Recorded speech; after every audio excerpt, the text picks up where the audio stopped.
नमस्कार दोस्तों, आप सभी का मेरा YouTube चैनल में बहुत बहुत स्वागत है। तो आज हमारे चैनल पे जो भी पहली बार है तो हमारे चैनल को सब्सक्राइब ज़रूर करें और वीडियो अगर आपको अच्छी लगे तो लाइक भी ज़रूर कीजिएगा और कमेंट बॉक्स में अपनी राय ज़रूर दीजिएगा, क्योंकि आज का जो वीडियो है वो बहुत ज़्यादा इम्पॉर्टेंट है और एक माता पिता के लिए तो बहुत ज़्यादा इम्पॉर्टेंट है, क्योंकि आजकल की दुनिया में एक माता पिता को अपने बच्चे से ज़्यादा कोई भी चीज़ इम्पॉर्टेंट नहीं रहता है। तो कुछ भी हो, आज का वीडियो आप लोग ध्यान से ज़रूर सुनिएगा, क्योंकि ये जो मैं आज का खबर मैं आपको बताने जा रही हूँ आपके बच्चों के लिए है, जो माता पिता सुन रहे हैं, जिनके छोटे बच्चे हैं उनके लिए। और मैं चाहती हूँ कि आप हमारे साथ अगले कुछ मिनट तक बने रहें, क्योंकि आज हम बच्चों से कुछ कहना चाहते हैं कि थोड़ा धैर्य आपको रखना हो। बच्चों की कच्ची उम्र में वो कुछ कदम ऐसे उठा लेते हैं जो परिवार के लिए सहना बहुत मुश्किल हो जाता है। और इसीलिए मैं कह रही हूँ, जिस विषय में आज मैं बात करने जा रही हूँ वो सिर्फ एक खबर नहीं, वह सिर्फ एक विषय भी नहीं, वो बहुत बड़ी समस्या है। और वो समस्या जिसे वक्त रहते अगर नहीं समझा गया तो हर एक शख्स अपना सब कुछ खो बैठेगा। माता पिता बिना औलाद के रह जाएंगे। बिल्कुल ठीक सुना आपने हर किसी के अरमान होते हैं कि उनका एक परिवार होगा, बच्चा होगा जो पढ़ लिख कर नाम कमाए, लेकिन ये अरमान बच्चों के लिए नासूर बनते जा रहे हैं। बच्चे अपना बचपन खो बैठे हैं और माता पिता से लेकर स्कूल में पढ़ने वाले शिक्षक, ट्यूशन टीचर पर उनका इतना प्रेशर है, इतना दबाव है, हद से ज़्यादा बच्चे परेशान हो जाते हैं, परेशान रहने लगते हैं। इतना दबाव, इतना बोझ कि वो सह नहीं पाते हैं। और इसीलिए अगर आप भी माता पिता हैं तो सबसे पहले आपका फ़र्ज बनता है कि अपनी संतान को समझने का, अपने बच्चे को समझाने का आपकी पहली प्राथमिकता होनी चाहिए। क्योंकि जिस दौर में हमारे बच्चे पल रहे हैं, बढ़ रहे हैं, उससे यह पता लगाना बहुत मुश्किल है कि जनरेशन भी आखिर सोच रहा है यह बच्चे कब क्या कर जाएंगे, इसका किसी को कुछ पता नहीं है। जनरेशन जी को भी समझना पाना बहुत मुश्किल होता जा रहा है। और ये बात मैं क्यों कह रही हूँ, क्योंकि आपको आजकल में एक तस्वीर दिखने वाला है, जो दिख रहा है, ये जो बच्चा है आपको दिखाई दे रहा है, इसका नाम रहता है धैर्य और ये 11वीं कक्षा का छात्र था। दर्शकों, जब मैं आपको ये खबर बताता हूँ कि आखिर क्यों मैं बच्चों को समझाने की आपसे गुजारिश कर रही हूँ, बातें कर रही हूँ, धैर्य अपने बीच मौजूद नहीं है। धैर्य ने आत्महत्या की और धैर्य बोझ के तले इतना दब चुका था, इतना दब चुका था कि उसे कुछ सूझा ही नहीं और उसने आत्महत्या करने का फैसला कर लिया। 11वीं क्लास के छात्र की उम्र में ऐसा कदम, आप सोच सकते हैं उम्र क्या होती है। उस पर दबाव इतना था, प्रेशर इतना था कि अपना धैर्य ही खो बैठा। दर्शकों, धैर्य पर इतना प्रेशर बताता है। दर्शकों, उसका सुसाइड नोट सामने आया है और उस नोट को पढ़कर समझ में आता है कि वो बहुत प्रेशर में था, दबाव में था। धैर्य 1-2 दिन से नहीं, वो बहुत ज़्यादा प्रेशर में था, इसीलिए उसने ये सुसाइड नोट लिखे हैं। देखिए, एक अपनी माँ के नाम, एक अपने पिता के नाम और एक संदेश उसने अपने शिक्षक के नाम भी लिखा है। दोस्तों, तीसरा नोट में आपको दिखा रही हूँ, हिंदी टीचर के नाम लिखा है, जो सबको चौंका दे रहा है, क्योंकि खुदकुशी की सुसाइड नोट छोड़ा है। धैर्य बहुत कुछ करना था, उनको बहुत कुछ आगे दुनिया में करना था, लेकिन वो कर नहीं पाया। दोस्तों, इसीलिए हम कह रहे हैं कि आपको थोड़ा सा धैर्य रखना होगा। लेकिन धैर्य ने ये कदम क्यों उठाया, इस रिपोर्ट में हम देखेंगे। तो इस वीडियो में आगे बढ़ने से पहले सबसे पहले अगर आप हमारे चैनल पर पहली बार हैं तो हमारे चैनल को सब्सक्राइब ज़रूर करें, और वीडियो अगर आपको अच्छी लगे, जानकारी लगे तो वीडियो को एक लाइक ज़रूर कर दीजिएगा, क्योंकि आपका एक लाइक से हमें बहुत हौसला मिलती है और हम इसी तरह वीडियो आपके पास लाते रहेंगे, आपके समक्ष लाते रहेंगे। धैर्य चला गया और अपने पीछे पूरा परिवार छोड़ गया। छोटी सी उम्र में अपने माता पिता को कभी न भरने वाला घाव दे गया। अब उसके माता पिता से धैर्य हमेशा के लिए दूर हो गया और धैर्य उनसे ऐसा घाव देकर चला गया जिसकी घुटन से वो पल पल परेशान होंगे। जब भी वो धैर्य के नोट पढ़ेंगे, आंखें में आंसू, दिन में धैर्य की एक एक बात याद आ रही होगी, क्योंकि धैर्य ने जो चिट्ठियां लिखी हैं उनके एक एक शब्द मानो हर वक्त हर परत को खोलते हैं जो सिर्फ धैर्य नहीं कर पाया। माता पिता को संदेश दे रहा है। धैर्य अपनी माँ को चिट्ठी लिखता है, उसमें उसका अपनी माँ से जुड़ाव अलग नज़र आ रहा है। वो इस ज़िंदगी में कुछ बड़ा करना चाहता था, कुछ दूसरे, तो उसने दूसरे जन्म में माँ से दोबारा मिलने की बात कह रहा है। इस चिट्ठी में लिखा एक एक शब्द भावनाओं से भरा हुआ है और वो कह रहा है कि मैं जानता हूँ आज तक मैंने आपको कभी भी खुशी नहीं दी, बहुत से गलत काम किए, आपका भरोसा तोड़ा, दूसरों के सामने आपको बेइज्जती करवाई। आप मुझे माफ़ कर सको तो माफ़ कर देना। मैं अपना वादा नहीं निभा पाया हूँ और मैं आपको बड़ा नहीं बना सका, बल्कि आपका नाम खराब कर दिया और इतनी गलती की है तो मैं एक गलती और करने जा रहा हूँ। मगर एक बात याद रखना मम्मी, हम फिर मिलेंगे, इस जन्म में नहीं तो अगले जन्म में। मेरी डैडी और मेरी बहन का आप ध्यान रखना। आपका बेटा धैर्य। धैर्य का सपना था बड़ा आदमी बनने का और अपने माता पिता को ऐश आराम की ज़िंदगी देने का, लेकिन वो तो अपनी ज़िंदगी की शुरुआत में ही उन्हें छोड़कर चला गया। धैर्य ने अपने पिता को जो खत लिखा उस पढ़कर आपकी आंखें में आंसू आ जाएंगे। धैर्य की छोटी बहन भी है और बड़े भाई भी को पिता की भूमिका दी जाती है। अपनी बहन के लिए धैर्य की वो भूमिका उसके खत में दिखाई दिया। उसने लिखा, मैंने आपसे कुछ नहीं मांगा, जो भी कुछ आज तक मांगा आपने दिया, उसके लिए थैंक यू।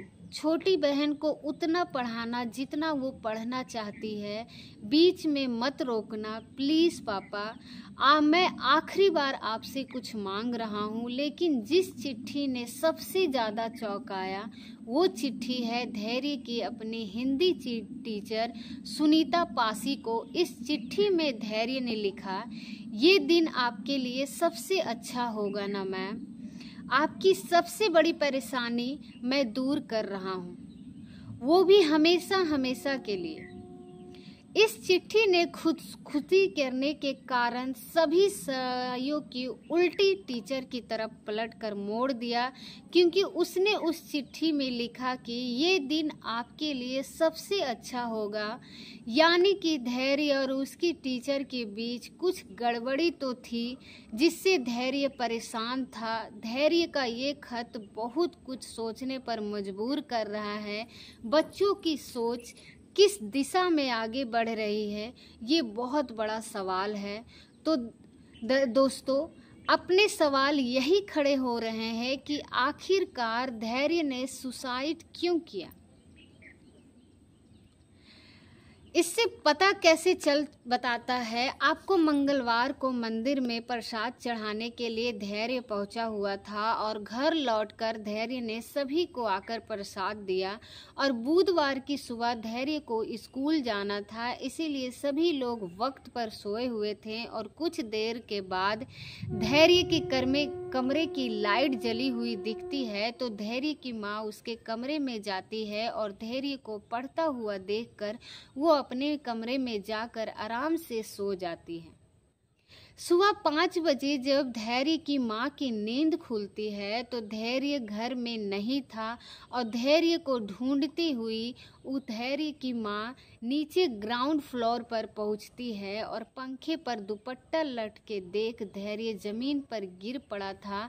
उसे अस्पताल ले जाने पर डॉक्टर्स ने उसे मृत्यु घोषित कर दिया दोस्तों। लेकिन सोचिए कि धैर्य ने अपने टीचर के साथ जो सुसाइड नोट में बात लिखी है, कुछ न कुछ गड़बड़ी तो थी लेकिन वो बता नहीं पा रहा था।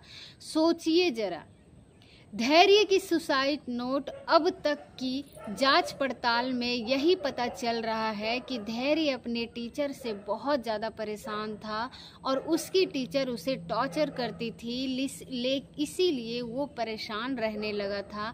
और धैर्य के पेरेंट्स जो है वो टीचर उसे डांटने फटकार की बात कर रहे हैं, लेकिन किसी को यह नहीं पता था कि धैर्य मन में क्या चल रहा है, वो किस हद तक हर्ट हो चुका है।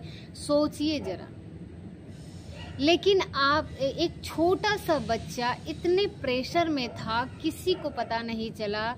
और देख सकते हैं कि उनकी जो मामी है वो बोल रही हैं, वो अपने बोलती है कि मैडम मेरे सामने खड़ा करो और मैं उनसे पूछूंगी कि मेरे लाल को वो ऐसा क्या बोला जिसने मेरे लाल मुझे छोड़ के चला गया। यही सवाल सबके मन में है, सबके जहन में है कि आखिरकार ऐसा क्या हो गया कि धैर्य ने आत्महत्या करने जैसा कदम उठा लिया, और ऐसा क्या हो गया कि धैर्य को खुदकुशी करने के अलावा कुछ नहीं सूझा, और ऐसी क्या परेशानी थी कि धैर्य किसी से बोल नहीं पाया। ऐसी कौन सी मजबूरी थी कि जो कुछ उसके साथ स्कूल में हो रहा था वो अपनी माँ से इतना करीब होने के बावजूद उसने अपने दर्द नहीं बांट पाया। तो मेरे लाल चाहिए। सिर्फ उसकी माँ यही रट लगाई हुई है कि मेरा बच्चा मुझे ला के दे दो। उसकी माँ का पीड़ा शायद ही कोई समझ सकता है। एक माँ ने अपना बेटा खोया है और इस माँ का लाल हमेशा के लिए इससे दूर हो गया, और इसका आरोप लग रहा है बच्चे के हिंदी टीचर पर। धैर्य की टीचर इस कदर टॉर्चर किया करती थी कि उसके परिवार के लिए भी बुरा भला कहती थी। बोलती थी कि मेरे बच्चे को पढ़ने लिखने में ऐसा ही है। खानदान को बोलती थी कि खानदान को बखान दी। मैंने बोला कोई बात नहीं है बेटा, आपकी पढ़ाई के लिए बोलती है। पर खैर पढ़ने में धैर्य जो था, पढ़ने में बहुत ज़्यादा तेज तो था नहीं, लेकिन ठीक ठाक छात्र था। लेकिन उस पर ना सिर्फ पढ़ाई का प्रेशर डाला जा रहा था, बल्कि उसकी टीचर ने उसे नशेड़ी बोलकर टॉर्चर भी कर रहे थे। वो बोलती थी मैडम जो है कि तुम ड्रग्स लेते हो क्या, तुम नशा करते हो। मेरा बच्चा नशा नहीं करता था, ऐसा करता था, मेरा नशा करता है मेरा बच्चा, ऐसा बोल बोल के उसने, जब मैं इसको खड़ा करती हूँ तो इसका बिहेव ऐसा रहता है कि पूरी क्लास में जैसे वो ड्रग्स करके क्लास में आया हो। फिर अगर मैं आधे घंटे के बाद इसको देखती हूँ तो इसकी एनर्जी मतलब हाई लेवल की रहती है।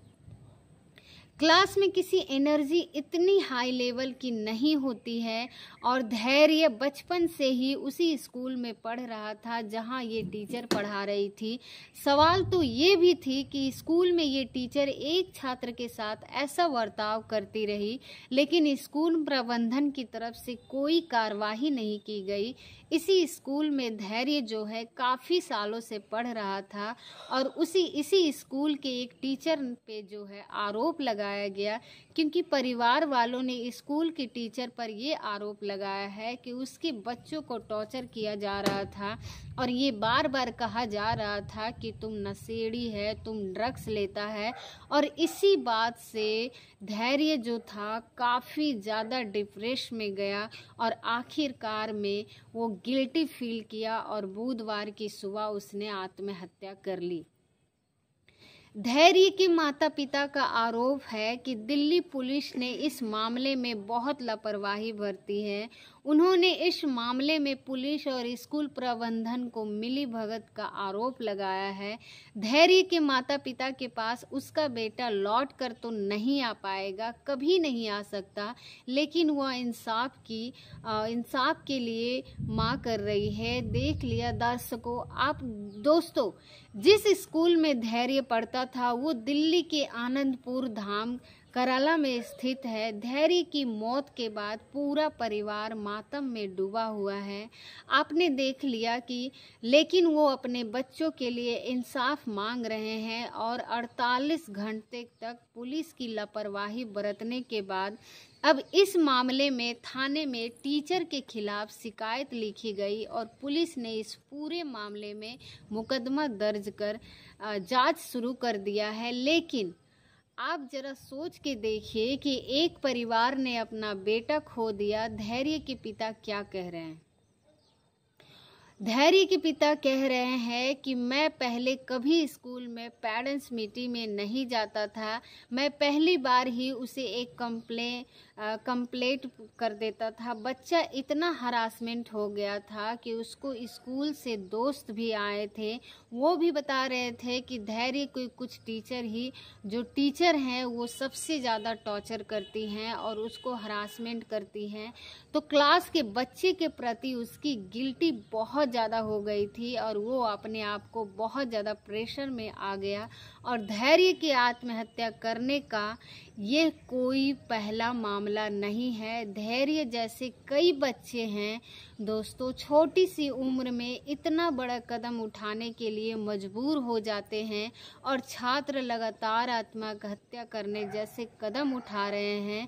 तो सवाल ये है कि खुदकुशी की बढ़ती घटनाएं आपके लिए अलार्म है, हर माता पिता के लिए। मैं आप लोगों से बस यही कहूँगी कि आप अपने बच्चे पर ज़रूरत से ज़्यादा दबाव ना डालें और जिस चीज़ में वो खुश है वहीं रहने दें, बेहतर होगा। अपने बच्चों पर फिजूल का डॉक्टर, इंजीनियर, बहुत बड़ा आदमी बनने का प्रेशर आप मत डालिए। सबसे पहले ज़िंदगी, और अगर वही रहेगी तो क्या होगा, कुछ भी नहीं बन पाएंगे। ये बात मैं इसलिए कह रही हूँ दोस्तों क्योंकि एक रिपोर्ट सामने आई है और ये रिपोर्ट बतलाती है कि हम बच्चे अपना धैर्य खोते जा रहे हैं। और ये रिपोर्ट दर्शा रही है कि अपनी समस्याओं के समाधान के लिए जब वह किसी को नहीं खोज पाते हैं तो आत्महत्या जैसे कदम उठा लेते हैं। और जुड़े हुए जो आंकड़े हाल ही सामने आए हैं वो बहुत ही चिंता पैदा कर रहे हैं।